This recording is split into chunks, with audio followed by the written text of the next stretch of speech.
Buenos días, buenas tardes, buenas noches, dependiendo del momento que estás escuchando y viendo este audio video de este canal, tu canal Cristian Toriasi de teología, teología cristiana, teología bíblica, teología arminiano-wesleyana, vida cristiana, un poquito apologética y todo lo que pueda servir para tu edificación a la altura y estatura de Jesucristo. En esta oportunidad vamos a continuar el tema de la escatología bíblica, y los distintos puntos de vista escatológicos, y vamos a profundizar dentro de la escatología dispensacional, ¿sí? La escatología dispensacional, y vamos a ver las tres miradas acerca de el rapto o arrebatamiento de la iglesia dentro de la postura pretribulacional que cree que las escrituras enseñan con claridad acerca de que Cristo viene a llevar a su iglesia y después de la tribulación vendrá en gloria y establecerá su reino de 1000 años.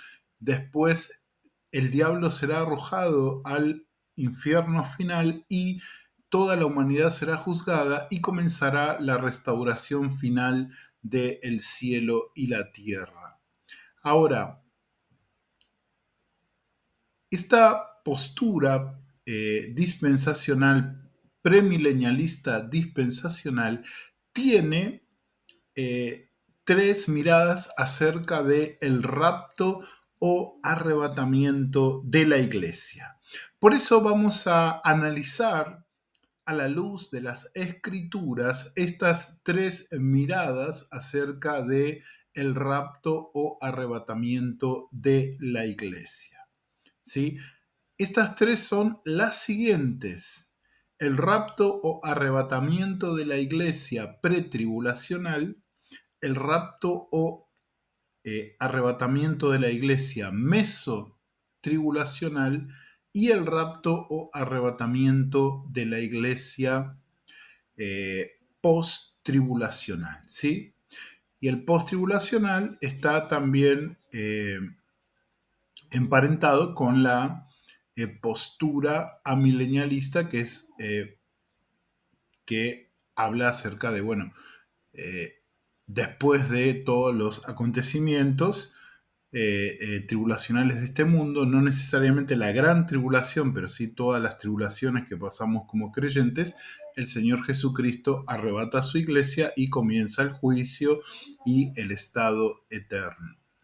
Bien, antes de comenzar, te animo a que, si no lo hiciste, te suscribas y seas parte de este canal de teología y que, por favor, si te gusta este audio video, dejes un like y lo compartas para que muchas personas, si según tu criterio es bueno este audio video, pueda ser bendecido con esta enseñanza. Bien, vamos a comenzar presentando las posturas acerca de el rapto o arrebatamiento de la iglesia. No vamos a ni defender ni contrastar la doctrina de el arrebatamiento de la iglesia, porque dentro del dispensacionalismo se cree en el arrebatamiento de la iglesia, igual que en el premilenialismo histórico, ¿sí? Entonces, vamos a ver la primera postura que es seguida por la mayoría de los que tenemos una escatología dispensacional, que es la de el rapto pretribulacional. El pretribulacionismo nos muestra que en las escrituras Cristo vendrá por su iglesia, tanto los vivos como los que están en sus tumbas, antes del periodo conocido como de la tribulación de los 7 años profetizados allí en el cumplimiento de la semana Septuaginta de Daniel capítulo 9, ¿sí? De ahí salen los 7 años. Es menester poder aclarar que antes del periodo de los 7 años de tribulación, porque algunos que se adhieren a un rapto mesotribulacional dicen que este arrebatamiento, que el arrebatamiento es pretribulacional, porque entienden que la tribulación se refiere solamente a los últimos 3 años y medio del periodo de 7 años. Pero esta postura pretribulacional habla de todo ese periodo de 7 años, ¿sí? Ese periodo de 7 años en el cual se cumplirá lo que está en segunda de Tesalonicenses, capítulo 2, el advenimiento del anticristo, el desborde del misterio de la iniquidad, ¿sí? Y todo lo que nos habla Apocalipsis desde el capítulo 6 hasta el capítulo 19. Bien, ¿quiénes estaban a favor de esta postura pretribulacional acerca del rapto de la iglesia? En principio, el, el formador de esta visión dispensacionalista, John Nelson Darby, fue el que le dio el mayor ímpetu inicial a la sistematización de lo que se conoce como el pretribulacionismo.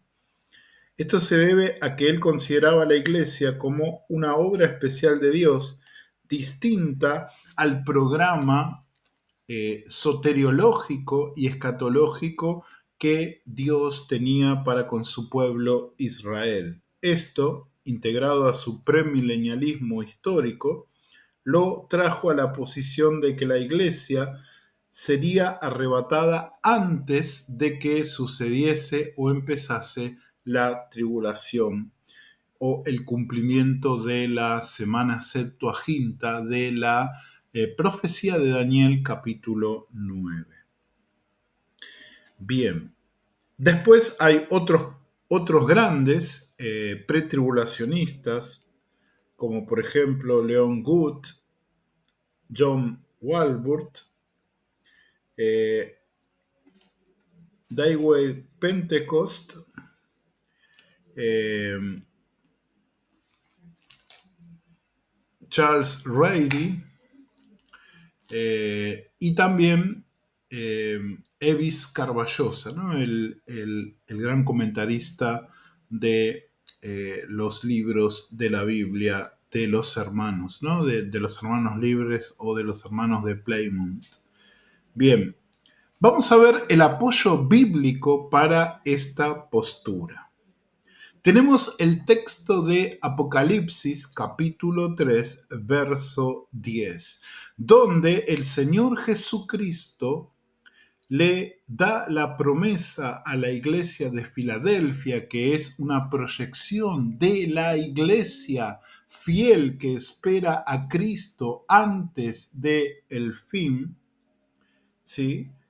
Le dice que esta iglesia sería librada de la hora de la prueba que había de venir sobre el mundo entero, sobre la tierra, sobre el planeta. Declara que los creyentes serán guardados de esa hora, ¿no? El término griego exacto sería tereso ek tex horas. Aquellos que están en contra de esta postura pretribulacional entienden que la frase te guardaré en es que los creyentes serán guardados durante los 7 años de la tribulación y entonces saldrán de esta cuando Cristo vuelva otra vez.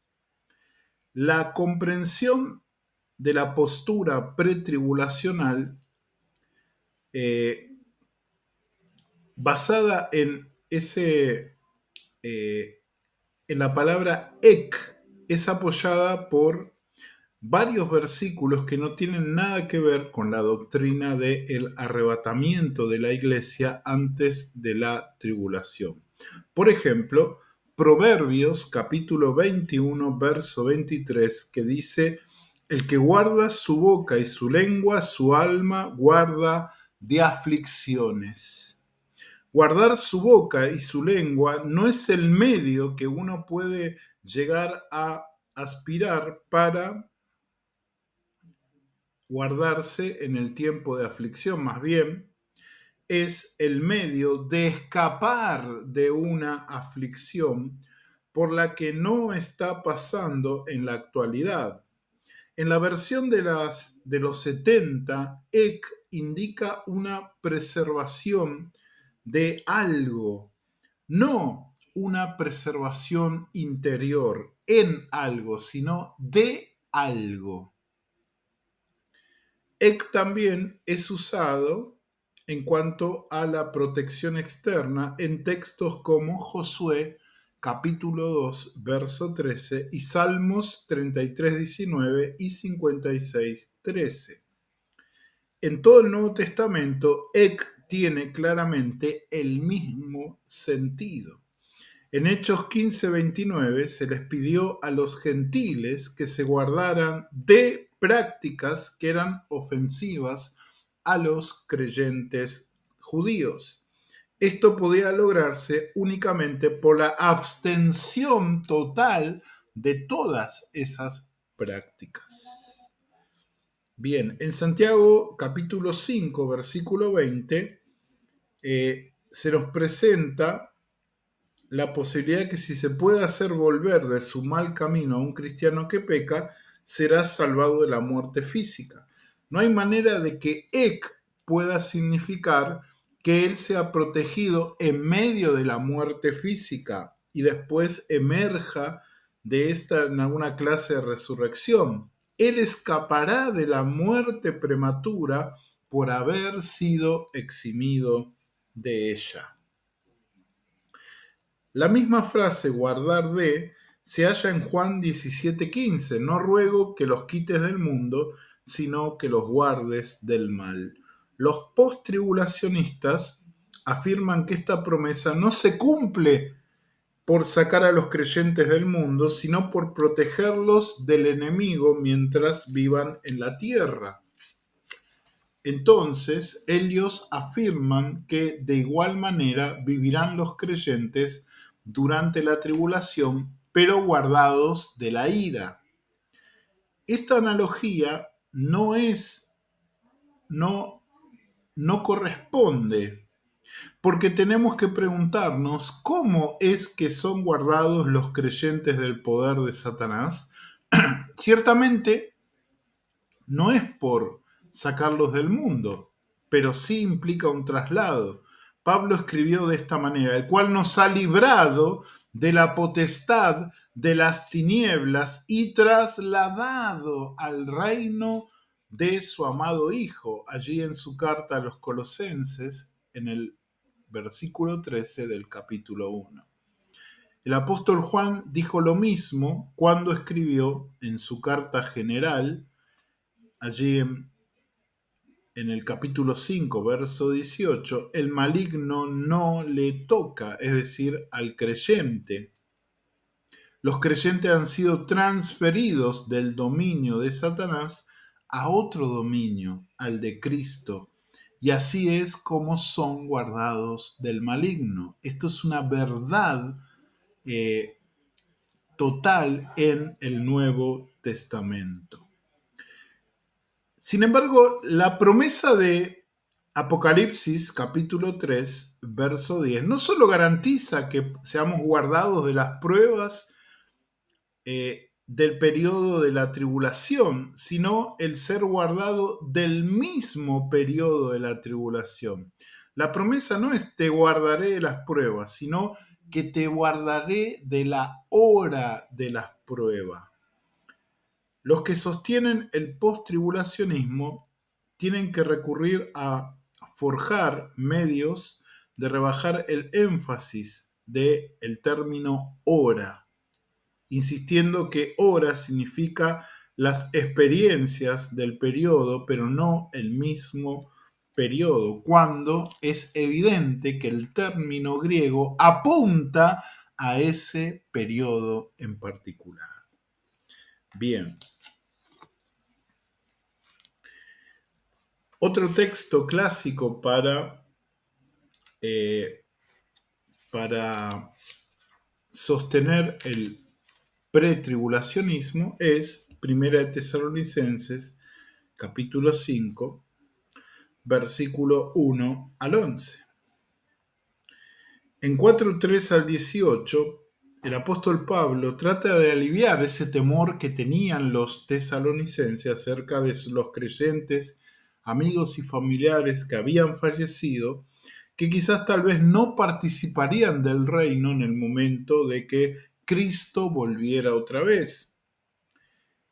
En esa explicación se entiende que ellos no estaban informados, pero ellos sí estaban bien informados en cuanto al inicio del día del Señor, como explica en el capítulo 5 del 1 al 11. El comienzo de ese día va a llegar de forma inesperada en un tiempo de paz y seguridad. En el verso 2, que dice el apóstol Pablo, con dolor e ira, verso 3 y verso 9. Mientras que los creyentes han de vivir con vigilancia y sobriedad, el ánimo de los versículos 6, 8 y 10 no son a estar atentos a señales durante la tribulación en preparación para el día del Señor al final de esa tribulación, sino a vivir vidas piadosas en vista de que esa tribulación está por venir,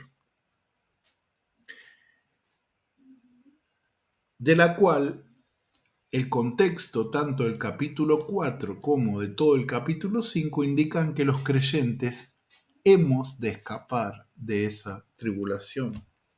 El apóstol Pablo afirma que ellos estaban conscientes de esta enseñanza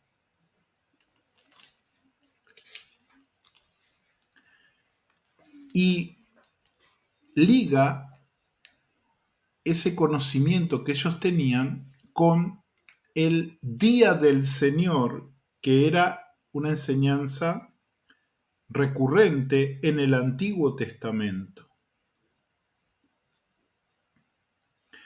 que es paralelo a otro término como los postreros días, que es otro término escatológico, o en aquel día, como ocurre más de 100 veces en el Antiguo Testamento y en el Nuevo también.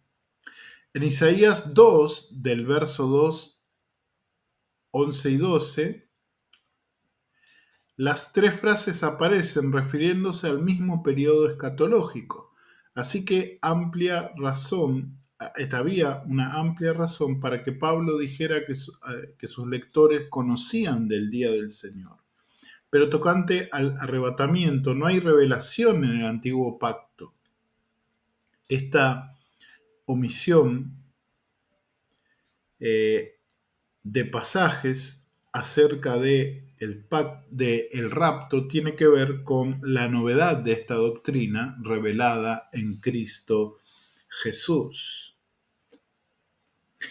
Entonces, lo que nos da a entender el texto del capítulo 5 del 1 al 11 es que este día del Señor no es el día de la segunda venida de Cristo, sino que es ese periodo en el cual Dios ha de probar a todas las naciones con ese poder engañoso que va a permitir que surja en ese periodo, y también ha de purificar a su pueblo y tratar con su pueblo Israel.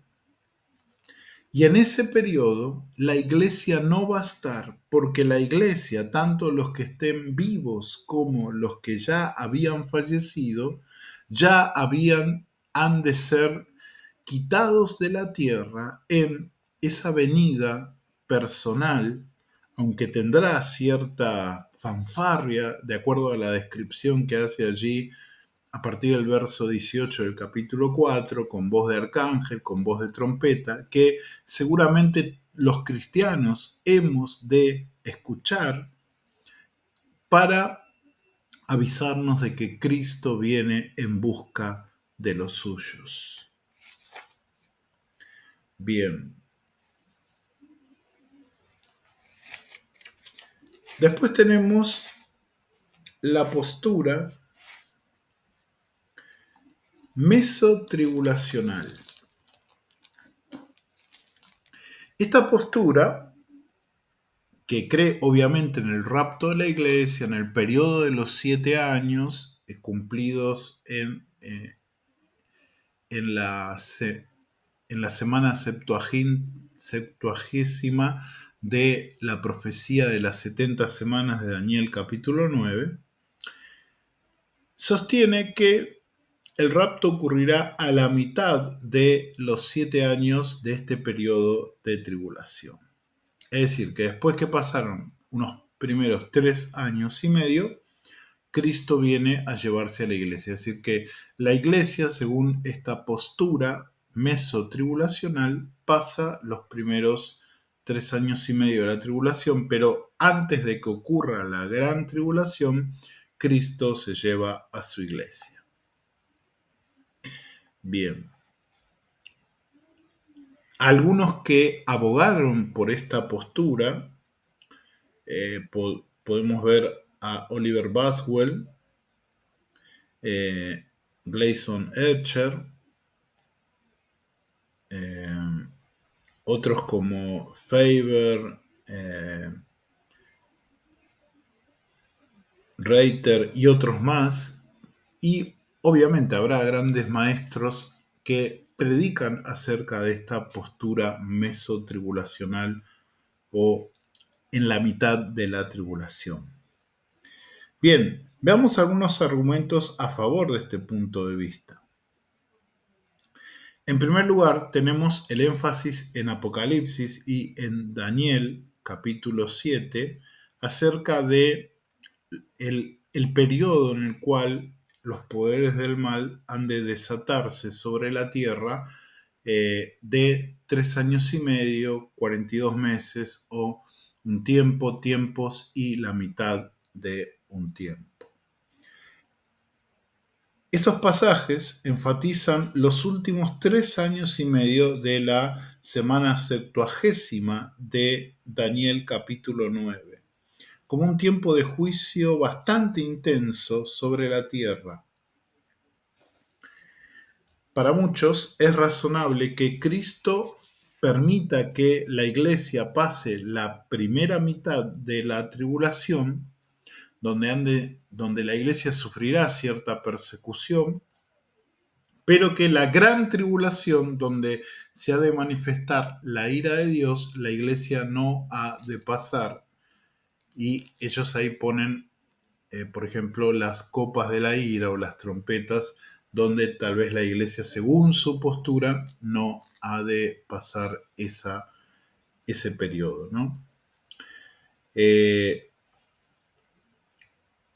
Entonces, usan los textos de Daniel 7:25, 9:27, 12, versículos 7 y 11, Apocalipsis 11:2 y Apocalipsis 12, 6 y 14.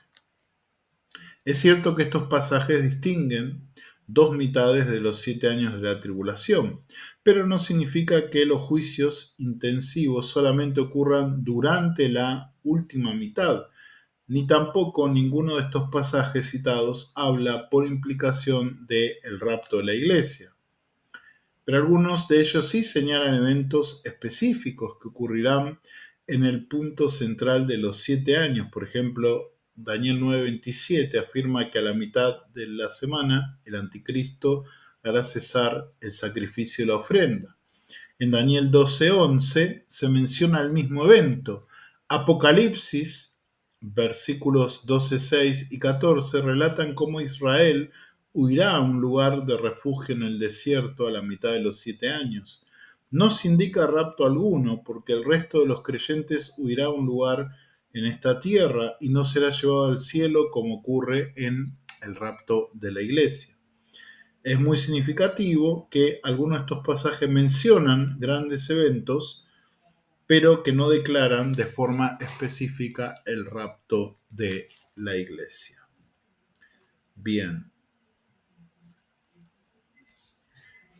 Después tenemos el último punto de vista, que es quizás el más conocido por muchos y el más tomado por inclusive muchos dispensacionalistas, eh, también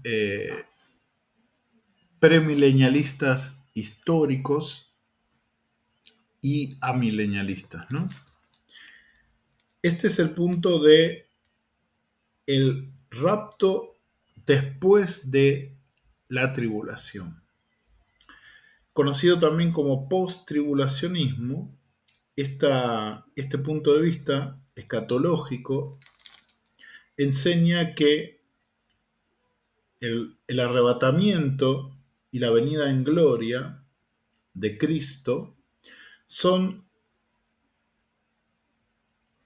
aspectos o dos aspectos de un mismo evento que ha de ocurrir al final de la tribulación cuando Cristo regrese otra vez a la tierra.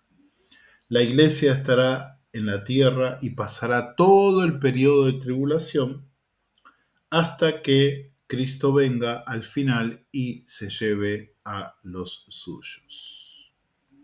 Bien, partidarios de esta postura, clásicos como Alexander Rees, George Elant, eh, Robert Handry, entre otros. Bien,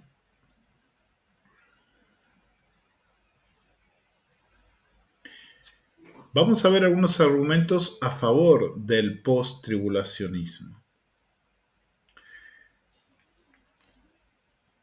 Veamos, la palabra parusía, con significado de venida, llegada o presencia, se usa con relación al rapto en 1 Tesalonicenses capítulo 4, verso 15. También describe la segunda venida de Cristo esta palabra en Mateo 24, 27.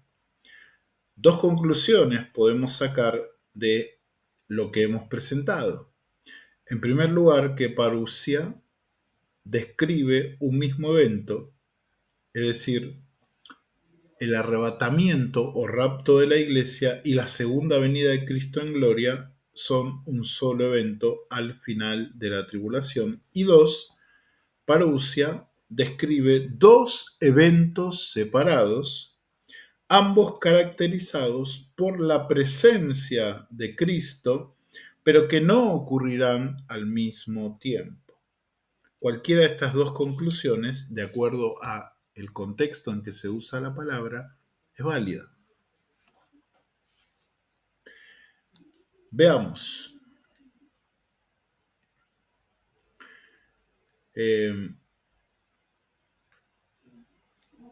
Una segunda palabra que se usa para describir la venida de nuestro Señor Jesucristo es la palabra apocalipsis, que significa revelación. Y ocurre en varios pasajes concernientes al rapto y también a varios pasajes concernientes a la segunda venida de Cristo. Lo que podemos llegar a concluir es que tanto estas palabras describen la presencia del Señor, pero que de acuerdo a los contextos, uno es antes de que ocurra el periodo de tribulación y otro es al final cuando viene en gloria. Vamos a seguir profundizando en el post-tribulacionismo en otro video. Si te gustó, deja un like y nos vemos en el próximo audio video.